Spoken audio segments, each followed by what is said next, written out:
Assalamualaikum warahmatullahi wabarakatuh. Perkenalkan, nama saya Alexandra Antoinette dengan NIM K72230005 dari kelas 1A. Di sini saya akan membahas tentang mata kuliah pendidikan Pancasila mengenai salah satu topik yaitu hakikat sila-sila Pancasila. Nah, sebelum kita ke materi hakikat sila-sila Pancasila, kita akan mengetahui pengertian hakikat terlebih dahulu. Menurut KBBI, secara etimologi, hakikat adalah kenyataan atau fakta yang sesungguhnya. Kata hakikat dapat diartikan sebagai suatu inti terdalam dari segala sesuatu yang terdiri dari sejumlah unsur tertentu yang mewujudkan sesuatu sehingga terpisah dengan sesuatu lain dan bersifat mutlak. Ditunjukkan oleh Noto Nagoro, hakikat segala sesuatu mengandung kesatuan mutlak dari unsur-unsur yang menyusun atau membentuknya. Jadi, kurang lebihnya pengertian hakikat sila-sila Pancasila yaitu berarti suatu inti atau nilai-nilai yang terkandung dalam sila-sila Pancasila, terdiri dari sejumlah unsur tertentu yang mewujudkan Pancasila. Hakikat sila-sila Pancasila memiliki 3 kategori, yaitu hakikat abstrak, hakikat pribadi, dan hakikat konkret. Pertama, kita akan mengenal tentang hakikat abstrak terlebih dahulu. Hakikat abstrak disebut juga sebagai hakikat jenis atau hakikat umum, mengandung unsur-unsur yang sama, tetap, dan tidak berubah. Hakikat abstrak sila-sila Pancasila menunjuk pada kata ketuhanan, kemanusiaan, persatuan, kerakyatan, dan keadilan. Selanjutnya ada hakikat pribadi. Hakikat pribadi adalah hakikat yang memiliki sifat khusus, artinya terikat pada barang saat sesuatu.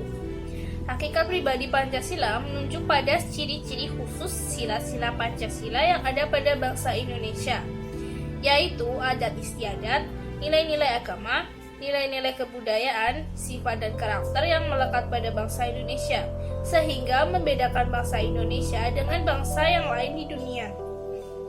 Hakikat pribadi inilah yang realisasinya sering disebut sebagai kepribadian bangsa dan totalitas konkretnya disebut dengan kepribadian Pancasila. Lalu ada hakikat konkret. Hakikat konkret bersifat nyata sebagaimana dalam kenyataannya. Hakikat konkret Pancasila terletak pada fungsi Pancasila sebagai dasar filsafat negara. Dalam realisasinya, Pancasila adalah pedoman praktis, yaitu dalam wujud pelaksanaan praktis dalam kehidupan bernegara, bangsa dan negara Indonesia yang sesuai dengan kenyataan sehari-hari, tempat, keadaan, dan waktu. Nah, selanjutnya yaitu ada hakikat kelima, semua sila-sila Pancasila. Yang pertama yaitu sila ketuhanan yang Maha Esa, mengandung pengertian dan keyakinan akan adanya Tuhan yang Maha Esa sebagai pencipta semesta dan segala isinya. Yang kedua, kemanusiaan yang adil dan beradab, mencerminkan cita-cita kemanusiaan yang lengkap yang memenuhi hakikat makhluk manusia. Kemanusiaan yang adil dan beradab bagi bangsa Indonesia bersumber dari ajaran Tuhan yang Maha Esa sesuai dengan kodrat manusia sebagai ciptaannya. Persatuan Indonesia adalah perwujudan dari paham kebangsaan Indonesia yang dijiwai oleh sila pertama dan sila kedua.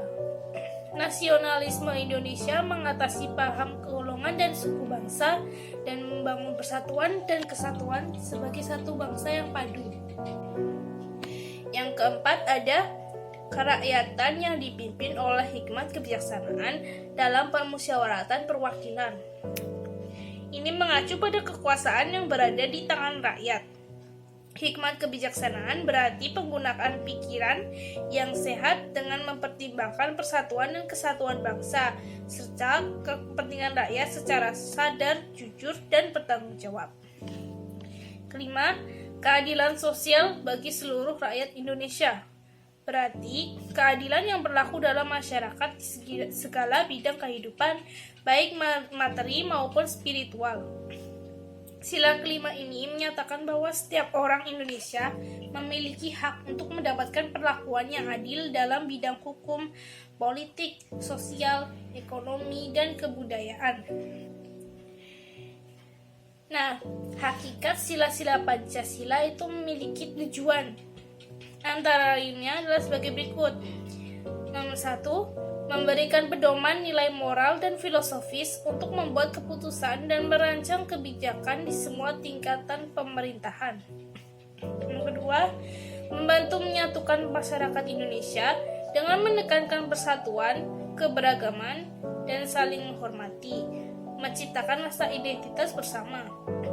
Nomor 3, menciptakan landasan etika bagi perilaku individu dan masyarakat, mendorong nilai-nilai seperti keadilan, bela kasihan, dan penghargaan terhadap hak asasi manusia.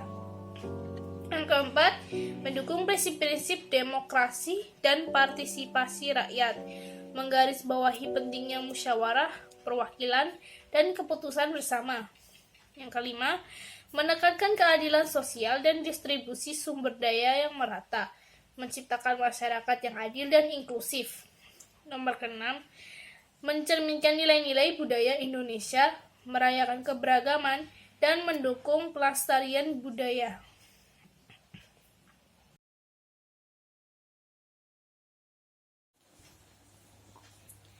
Demikian yang bisa saya sampaikan pada slide presentasi tadi.